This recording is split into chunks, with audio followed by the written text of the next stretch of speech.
Welcome back, best friends. Here we are for another Katie Creative video. Thank you so much for joining. This week we're doing The Princess Bride. If you don't know The Princess Bride, it is an incredible, cult classic. Yeah.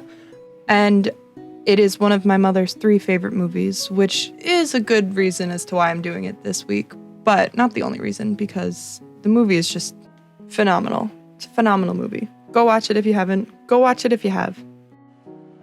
So to continue on, for the drawing for this week, I chose something way different than I've done in past videos. I decided to choose something that was not a medium close-up or a close-up of a character's face or 2 characters' faces.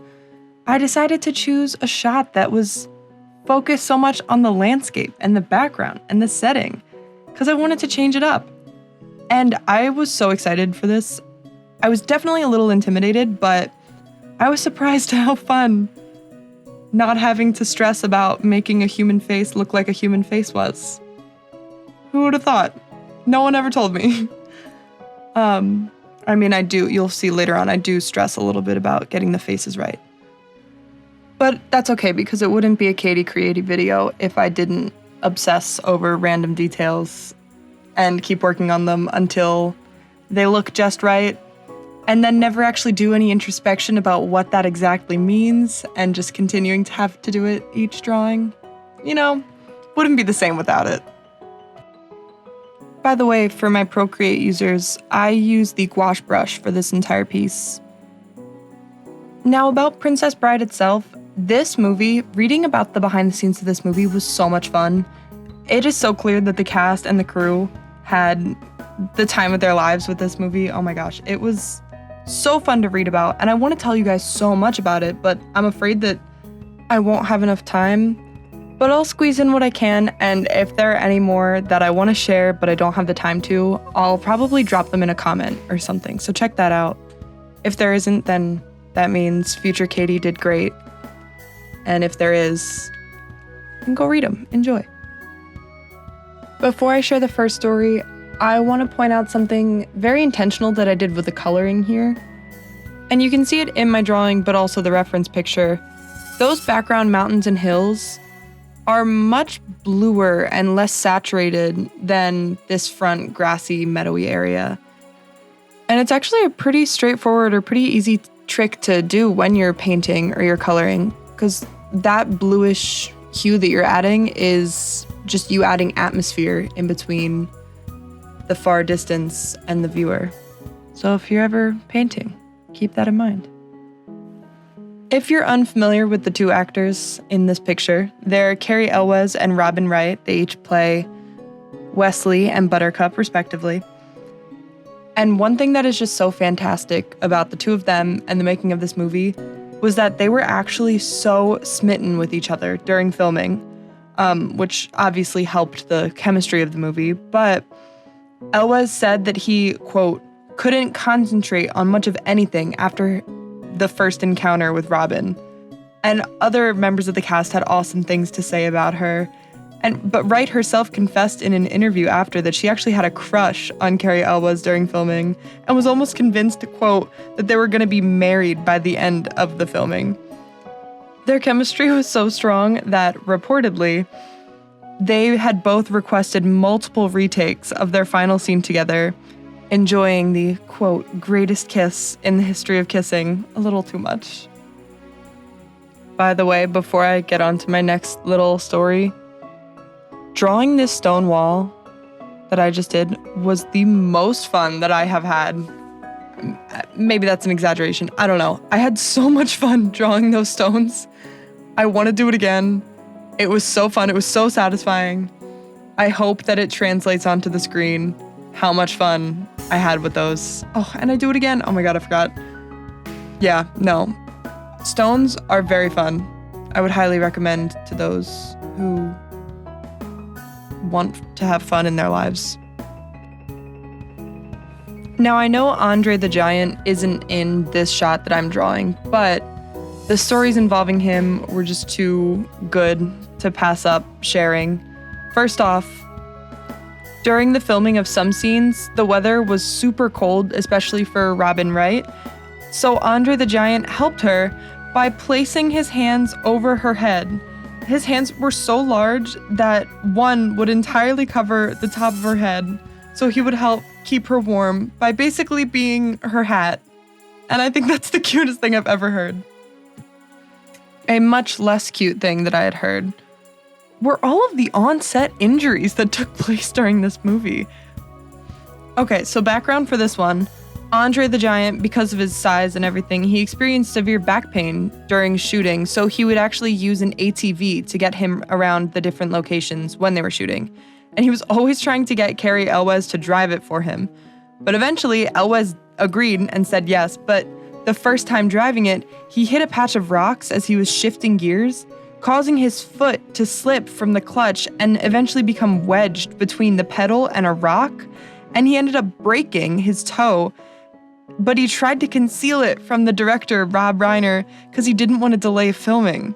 But eventually, you can only get so far with a broken toe that he had to confess, but they ended up working shooting around his swollen foot and his limp. But there's one part in the movie that looks a little awkward because he can't put any weight on his foot. What was this love of yours? Another prince like this one? Ugly, rich, and scabby? No. Did you see that?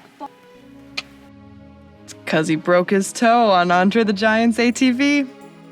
Now you know. I hope me focusing on this background so much isn't boring you guys at all, because I don't really know how to talk about it, because for most of what I was just doing, I was just kind of adding textures as I saw them in the picture, kind of mindlessly seeing shapes and drawing those shapes like I did. Like that tree in the back left, I didn't draw a single leaf. I just drew little blobs of color. And right here, what I'm doing, I'm just adding texture to the ground in the background because it looked kind of bumpy and textured. I wish I had a more scientific or educational way to talk about it, but I just see a bunch of dots and things in the picture, so I draw a bunch of dots and lumps and things in the picture.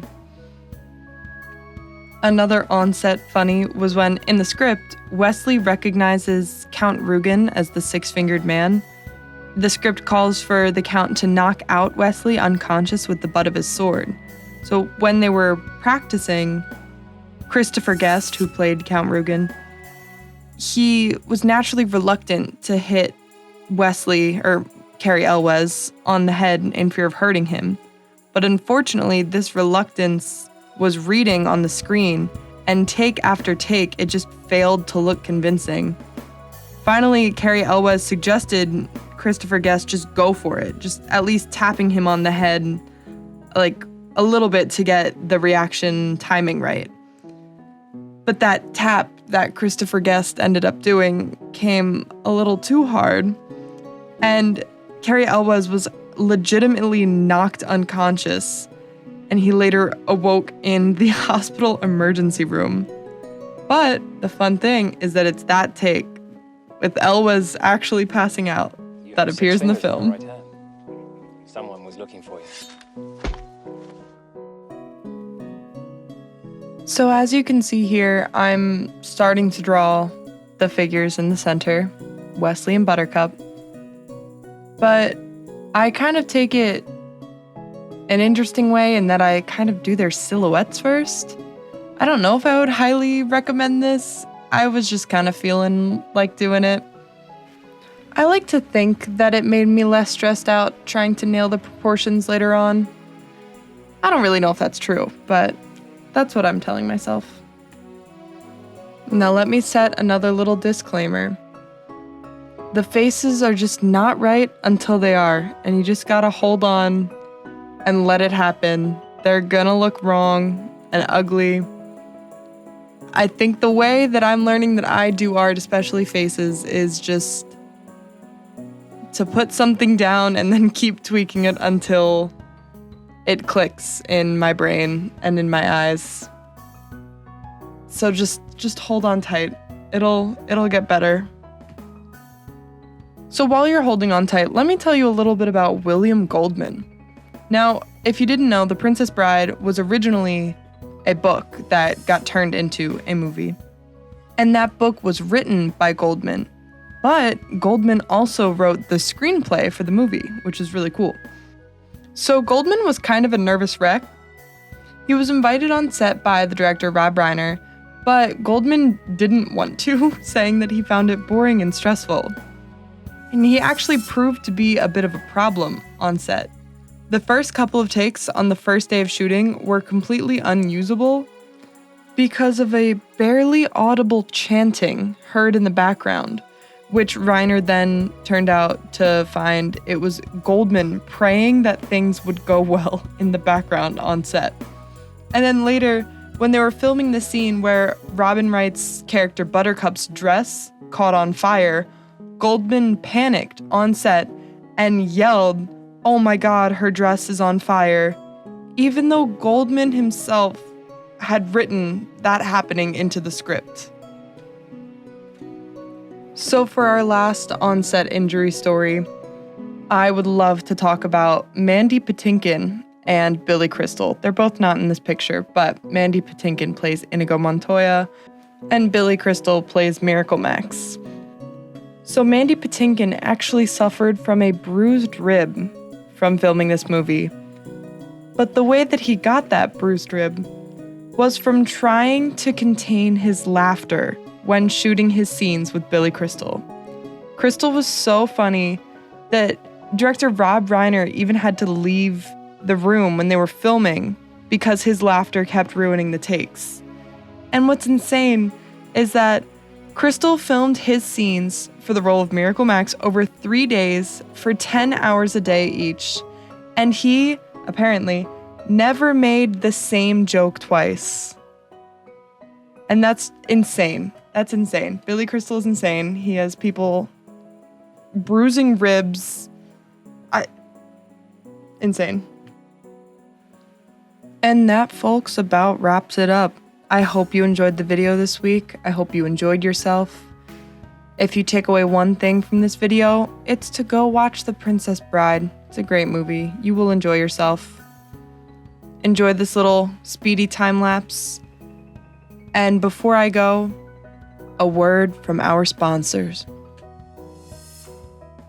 Hey guys, it's Julie, Katie's bestie on all platforms. I just wanted to come in and sneak inside of this YouTube video to tell everyone who's watching it that they should like and comment, and also to subscribe so you guys don't miss any of her other videos that she'll be doing for this series.